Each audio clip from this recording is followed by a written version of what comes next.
Cowboy Jim. I'm going to, I'm going to have to get her new hat. This poor thing, it's not in as good a shape as it once was. I did a little video about my Aunt Reen, our Martin family, and I mentioned my Uncle Morris. He taught me how to fish in quick waters, I guess. And my Aunt Gertie, she taught me to enjoy a trout sandwich. Unbelievable. So delicious. So good. And boy, it seems to me like one memory leads to another, and you're saying God bless and hanging up or shutting her off or something. And gee, doesn't it seem like, well, there's another story there, and always just one video grows upon another, and one memory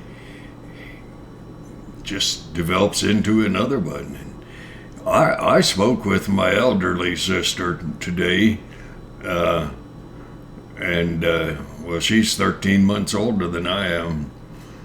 I hope that doesn't change for a long, long time. I truly love my sisters, and they've been pretty patient with me, and I truly appreciate that.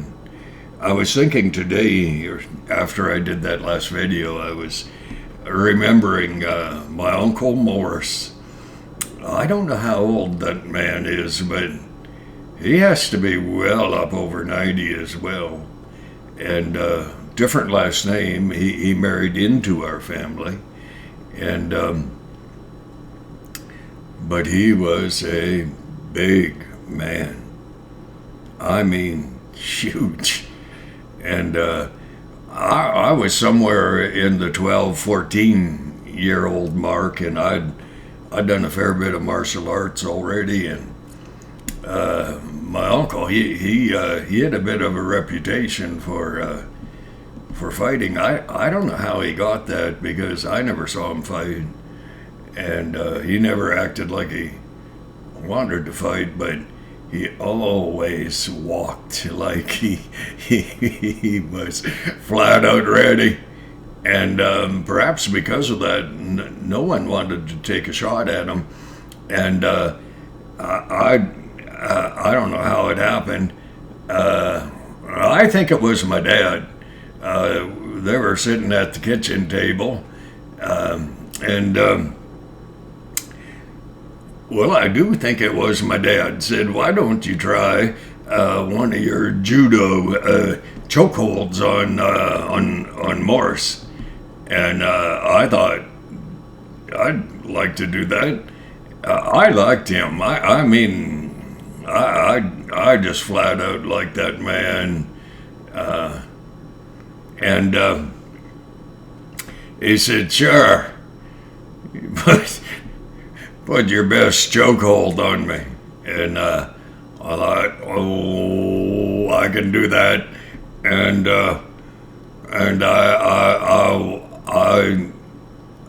I said, "Are you ready?" And he said, "Yeah." And so I put my arms around his neck, and I put the best one I had, and he didn't say anything. I said, you know, like if when you've had enough, I said this before, before I put the chokehold on, and I said, you just tap my arm, and I'll quit before you pass out.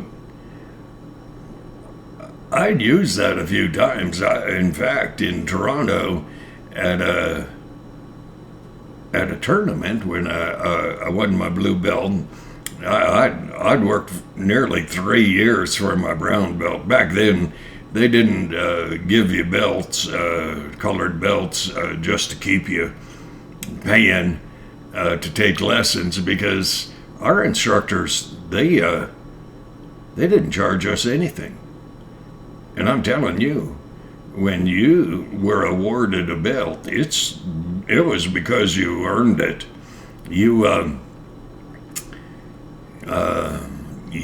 didn't get a belt just so that you would keep attending. Okay. We didn't do. There's a trophy for everyone at the end of the day, whether you just started or not. And anyways, I put my chokehold, my best chokehold, on my Uncle Morse, and he just reached up and took my right arm from in front of his neck, like that bear put me on my back at the Sportsman Show. It was with no effort whatsoever. Now, I'm telling you, I don't know. I don't know if my chokehold was it. I think it was working pretty good. But my uncle, he, as I said, he was a big man, and he didn't let on anything that perhaps my chokehold was actually working. Now, my dad,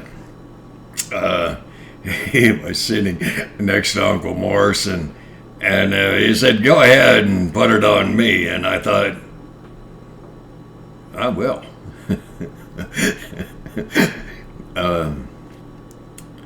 And I did. And my chokehold really worked. And my dad really didn't fare so well. And I don't know if I told him how to let me know when he had had enough. And I don't know if I would have listened much anyways, but I had a long memory, and I hurt my dad really not good, and I think he did tap my arm, saying that he had enough, and I recognized his motion eventually, and I hurt his neck, and he couldn't talk very well, and I thought that's a pleasant change, and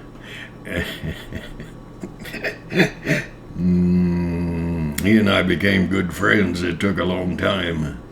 Not because of my chokehold, but because our lives were so intertwined, but it seemed like our motivation and things like that, they were different. And but I surely did hurt that man. And I didn't feel as bad about it as I should have. And I still don't, I guess. Anyways, before he passed, he and I became pretty good friends. And he was kind to me. The older he got, the better he seemed to get and be, and the closer we grew together. And we hunted on horseback, and my boys, my two sons, Scott, Joe, we all grew together. And I remember sitting around the campfire out in the mountains and thinking, not too many people have the privilege and the honor of having 3 generations together, sitting around the campfire. Oh, usually with a bunch of my cousins and our cousins. And, but I sure hurt his neck, I'll tell you that. Oh. You know, you have the opportunity to remember, and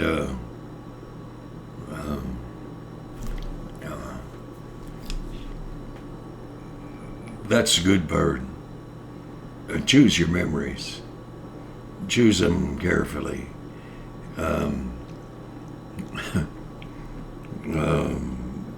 Scott, my dad, and I, a couple of friends, we were I think, on the South Saskatchewan River. I'm not sure. Anyways, big chunk of water over by Lake Louise. We had to go north as though you were heading to the ice fields, and we rode in to help a young man tear his camp apart, and he was an outfitter, and I remember his name, actually. I'm not saying that, and but a good man, and we had ridden in and packed the camp up, and we were riding out with the camp and on pack horses and so on like that. And I remember my dad, he said, all right, I've had enough. And I had heard him speak like that before, and never really worked out that good for me, and not that bad either, really, if you think about it. I think about it. Anyways, he climbed off his horse, and that horse's name was Bucky, and he had been ridden for about the last year by the mother of my sons, and she let him get away with a whole lot more than she should have.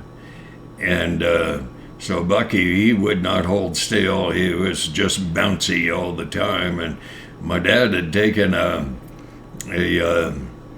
foamy and cut the end off. And Dad always wore railroad type coveralls. And he cut that 2-inch or 3-inch foam, and he found a way to tuck it in to his pants, coveralls, overalls, whatever. And but apparently it wasn't working as well as it when he started out. And I don't know how, but I could climb on a horse after a few months and ride 10, 20 miles, maybe more, and I never seemed to be saddle sore. Like, I mean, it doesn't matter, Bucky or whatever, choppy horse, whatever. Anyways, my dad walked around to the front of the horse and gathered the reins, and he said, "You're gonna pay."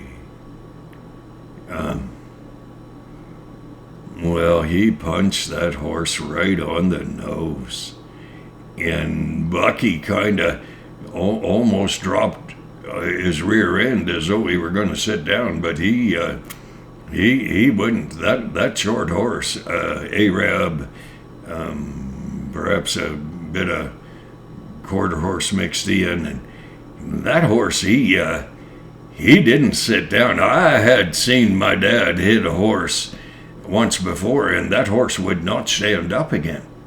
It sat down, and it was staying down.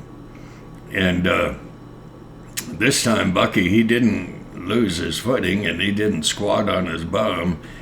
And my dad said, my eldest boy looked at me, and I said, "That's my horse, of course, but we grew up in a different generation. We didn't correct our seniors. We didn't, should have, I believe. Perhaps there's more freedom nowadays. Anyways, he hit the horse again. And I felt so sorry for that horse. I mean, my dad could throw a punch. Trust me. And, but anyways, he only hit it twice. I don't know if it made him feel better. Didn't do much for my son and I, watching a horse get punched. But nonetheless, that was the way they did things back in the time that my dad was raised. And my boys and I, we didn't punch a horse. Well, we wouldn't. It seemed impolite. But anyways, that's a memory. And I don't know. Listen, I think that might be 155 videos, but that's okay. And 604 subscribers. Whoa, that's not bad. I'm gonna cook supper and pulled some fish out of the freezer. I don't think I'll have a fish sandwich, but I might. I just might. God bless you, and hang in there, and Merry Christmas. And well, I can't hit 200 videos by Christmas. Don't want to get too far ahead of the listeners. I mean, well, I probably could, I guess. Who knows? As always, God bless. Hey, you're going to live till you die. Count your days. Scripture says number your days.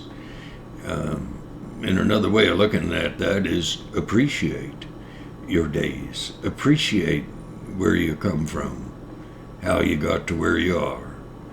And God bless. God bless.